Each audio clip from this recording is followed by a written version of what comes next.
Hi, ladies and gentlemen. This is Billy, and I'm back. Billy the electrician, nicknamed Billy Sparks from nice old timers in Brooklyn that have supported me and were good to me. This job here is not really for the faint of heart, but for those that are brave enough to try to attempt to do this, it, it's not hard and it can be done. As you will see on the left, there is a Federal Pacific breaker panel. They are outlawed. They cannot be used. It had to be changed. On the right, I already changed that panel. And what I did was, as you see the wires that had jumped in the front, we're going to go picture by picture.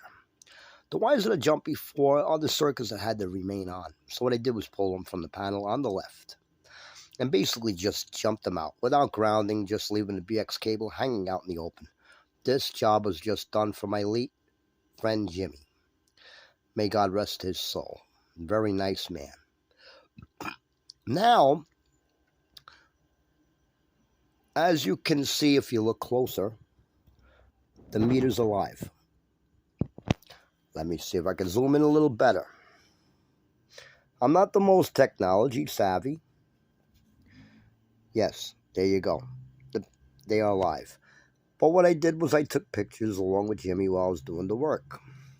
Now, what it basically consists of is taping up the hot legs. Now, this does not always work. I repeat, and this is not really for the faint of heart. As you will see here, I tape up the hot legs. So that way you can basically slide the panel out and do it live. I did it live, 220 volts. The neutral is bare. Because the neutral, nothing's really going to happen. So, we don't have to worry about the neutral. The two hots, which is 110 volts each one, totaling 220 volts, I disconnected from that 100 amp main in the Federal Pacific panel, as you can see there. And basically what I did is I slide it out very carefully. Now, this does not always, we're going to go picture by picture. This does not, and I repeat, does not always work. If I advise, if there is cloth lines, and I repeat, cloth lines coming out of the meter, don't try it, or thoroughly tape from the beginning to the end the hot legs, because otherwise, and it happened to me once by yanking a panel out at 2 o'clock in the morning. It could happen to me too, even though I was on the job 30 years. I ended up with a tremendous earache. My ear was ringing for about 3 days, so it's not that advisable. Okay, next. We're going picture by picture, the pictures I took on my phone. That is the panel on the left that had all the circuits. You know, naturally I removed them in that other picture. And of course, both of them open. I installed the right one as you see first. I installed that one first. That is with both Federal Pacific panels. Both Federal Pacific panels in. The problem was there was a water main running in front.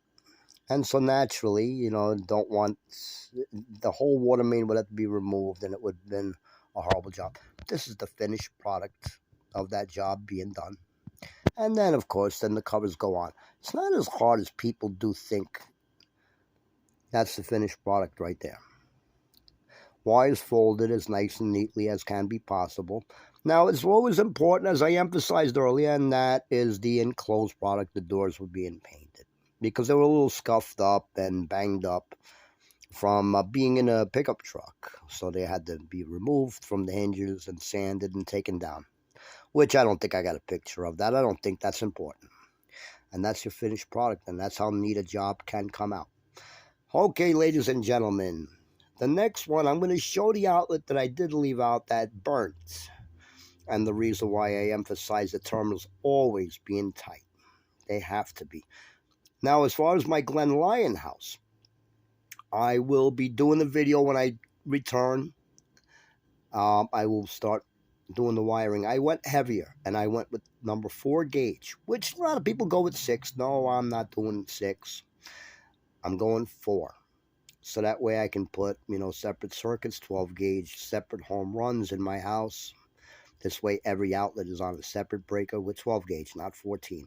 And ladies and gentlemen, one of the biggest issues with wiring up a house, many people are not familiar with the wiring gauge, I'll give a very quick breakdown of it. 14 gauge, which I recommend, and it's only used in Pennsylvania, is only for lighting.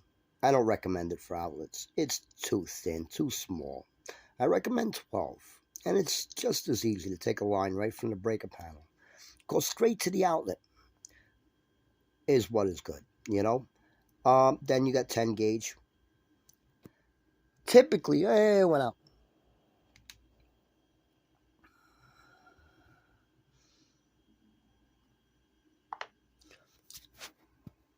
Typically used for hot water heaters and things like that is what it's used for. It's rated for 30 amperes. I don't really recommend the new code book in New York. Is before I retired, they recommended for 40. I'm a very old fashioned man. I only I only encourage 30 amps, not 40. 8 gauge is for 40 amps, and it can be used for 50 the way they're consolidating metal nowadays.